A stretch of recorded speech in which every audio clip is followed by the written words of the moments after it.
अगर डिज़ायर 10 रुपए की हो तो वो बहुत जल्दी पूरी हो जाती है, लेकिन अगर डिज़ायर 10 लाख की हो तो उसमें थोड़ा टाइम लगता है, क्योंकि 10 रुपए तो छोटी सी रकम है और 10 लाख बहुत बड़ी रकम है ना।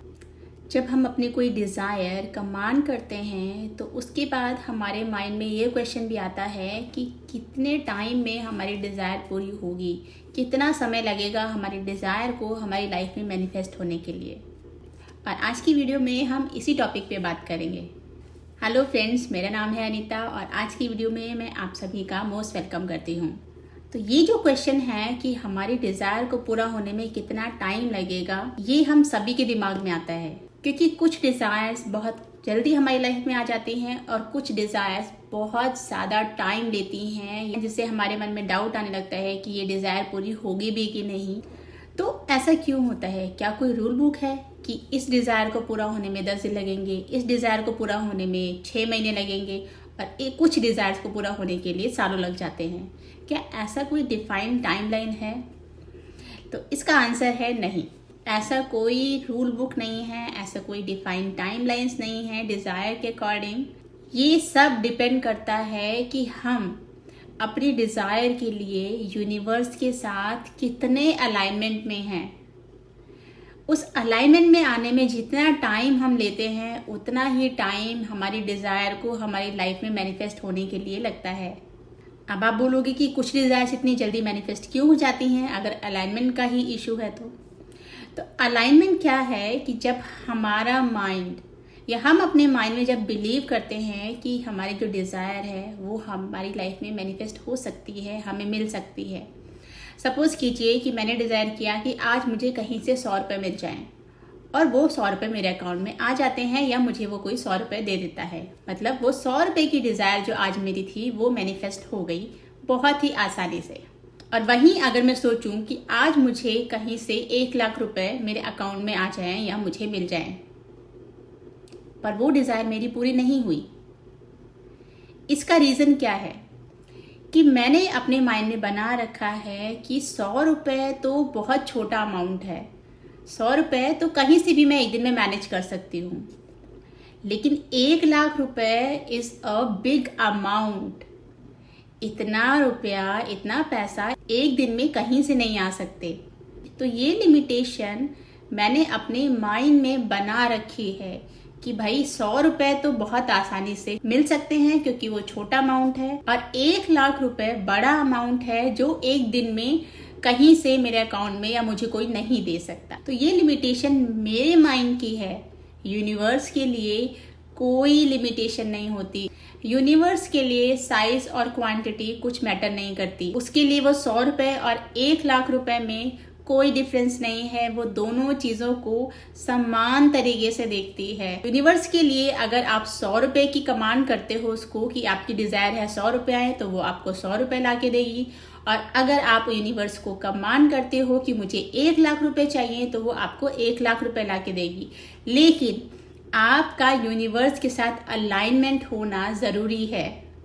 यूनिवर्स के लिए साइज और क्वांटिटी कोई मैटर नहीं करती। यूनिवर्स उतना ही एफर्टलेसली एक बरगद का पेड़ को ग्रो करता है जितना एफर्टलेसली वो छोटी सी घास को करता है। वो ये नहीं सोचती कि यूनिवर्स बरगद के पेड़ को बड़ा करने के लिए मुझे ज़्यादा एफर्ट लगेगा या घास को मुझे बड़ा करने के लिए, ग्रो करने के लिए कम एफर्ट लगेगा। उसके लिए हर चीज़ समान है। लेकिन जो डिफरेंशिएट हमने अपने माइंड में बना रखे हैं, यही वो टाइम लिमिटेशंस बनती हैं हमारी डिज़ायर्स के लिए, कि जो हमारा माइंड बहुत जल्दी बिलीव कर लेता है कि ये पॉसिबल है मैनिफेस्ट होना जल्दी, तो वो हमारी लाइफ में जल्दी मैनिफेस्ट हो जाती हैं डिज़ायर। लेकिन जिन डिज़ायर्स को हमारे माइंड में ये सोचते हैं कि ये डिज़ायर पूरी होने में टाइम लगेगी क्योंकि ये बड़ी डिज़ायर्स हैं, तो उसमें सही में आपकी डिज़ायर वो पूरी होने के लिए टाइम लगता है। लेकिन अगर हम उन छोटी डिज़ायर के साथ साथ बड़ी डिज़ायर्स के लिए भी अपने आप को यूनिवर्स के साथ अलाइन कर लेंगे, तो वो बड़ी डिज़ायर्स भी हमारी लाइफ में बहुत जल्दी आने लगेंगी, मैनिफेस्ट होने लगेंगी। और ये अलाइनमेंट हम कैसे बना सकते हैं?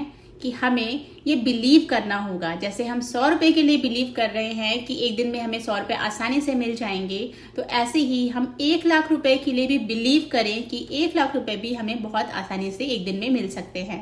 और ये फील करें कि वो ऑलरेडी हमें मिल चुके हैं। जब हम ये बिलीव और ये फीलिंग को यूनिवर्स के साथ, अपने डिज़ायर्स के साथ बना के रखेंगे, तब हम यूनिवर्स के साथ अलाइनमेंट में होते हैं अपनी डिज़ायर्स के लिए, और वो डिज़ायर बहुत ही जल्दी हमारी लाइफ में मैनिफेस्ट हो जाती हैं। तो जो टाइम फ्रेम हम अपने माइंड में बनाते हैं, वो टाइम फ्रेम भी यूनिवर्स हमें उन डिज़ायर्स के लिए लगा के देता है कि भाई अगर हमने सोचा है कि यार मुझे ये चीज़ तो 1 घंटे में मिल जाएगी, तो वो 1 घंटे में मिल जाएगी। लेकिन कुछ हमारी डिज़ायर पूरी होने के लिए हमें 3, 4, 5, 6 जितने महीने लग सकते हैं, तो वो उतने ही टाइम फ्रेम में वो डिज़ायर्स हमारी लाइफ में यूनिवर्स हमको ला के देता है, क्योंकि वो टाइम लाइन हमने पहले से ही अपने माइंड में, अपने थॉट्स में वो बना के रखी है अपनी डिज़ायर्स के लिए। इसलिए अगर हम डिज़ायर्स को जल्दी फुलफिल करना चाहते हैं, जल्दी अपनी लाइफ में मैनिफेस्ट करना चाहते हैं, तो हमें अपने बिलीफ पे काम करना होगा। और वो हम कैसे कर सकते हैं कि जैसे हमारा माइंड छोटी छोटी चीज़ों के लिए, छोटी छोटी डिज़ायर्स के लिए बिलीव कर लेता है कि ये चीज़ हमें जल्दी मिलेगी, तो सबसे पहले हम कुछ छोटी छोटी चीज़ों को डिज़ायर करेंगे, यूनिवर्स को कमांड करेंगे, बिलीव करेंगे, फेथ रखेंगे, और फिर जब वो डिज़ायर हमारी लाइफ में आ जाएगी, तो धीरे धीरे अपने आप हमारा बिलीव बड़ी बड़ी डिज़ायर्स के लिए भी बनता रहेगा और स्ट्रांग हो जाएगा, जिससे हम बड़ी बड़ी डिज़ायर्स भी अपनी लाइफ में जल्दी मैनिफेस्ट कर पाएंगे। पर उसकी शुरुआत हमें छोटी डिज़ायर से ही करनी है।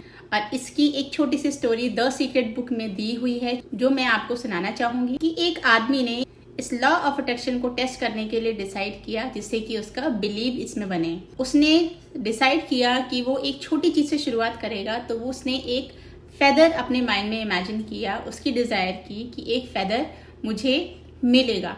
वो फेदर कोई ऐसा नॉर्मल फेदर नहीं है, उसको यूनिक बनाने के लिए उसने अपने माइंड में, अपने इमेजिनेशन के थ्रू ही उस फेदर में कुछ स्पेसिफिक मार्किंग कर दी कि ये स्पेसिफिक फेदर ही मुझे मैनिफेस्ट करना है।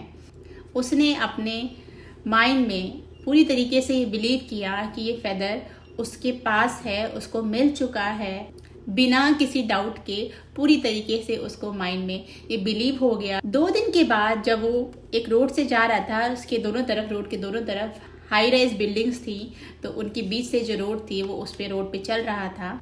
चलते चलते उसने पता नहीं अचानक क्यों रोड पे नीचे की तरफ देखा, और उसको नीचे उसके शूज़ के पास ही एक फेदर पड़ा हुआ मिला।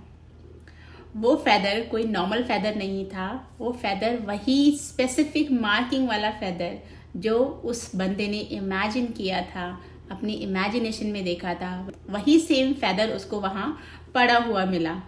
उसको देख के वो बहुत खुश हुआ, और अब उसके मन में लॉ ऑफ अट्रैक्शन के लिए कोई डाउट नहीं था। वो समझ गया था कि ये लॉ ऑफ अट्रैक्शन एक बहुत ही अमेजिंग चीज़ है, जिसके थ्रू वो अपनी कोई भी डिज़ायर को अपनी लाइफ में मैनिफेस्ट कर सकता है, उसको अचीव कर सकता है। अब उसको पूरी तरीके से विश्वास हो गया था अपने ऊपर, लॉ ऑफ अट्रैक्शन के ऊपर, और वो अब इस लॉ को यूज़ करके छोटी छोटी डिज़ायर्स ही नहीं, अपनी लाइफ में बड़ी बड़ी डिज़ायर्स को भी मैनिफेस्ट करके अपनी लाइफ को बहुत ही ब्यूटीफुल बना सकता है। तो आप किसका वेट कर रहे हैं? आप भी अपने माइंड से सारे लिमिटेशंस को हटा दीजिए, और अगर अभी माइंड में लिमिटेशन है तो start with the small things. छोटी छोटी चीज़ों को मैनिफेस्ट करना शुरू करिए, और जब छोटी छोटी चीज़ें मैनिफेस्ट होने लगेंगी, तब आपका विश्वास इस पे और बनेगा, और फिर आप धीरे धीरे बड़ी बड़ी डिज़ायर्स को भी अपनी लाइफ में ईजिली मैनिफेस्ट कर सकते हैं।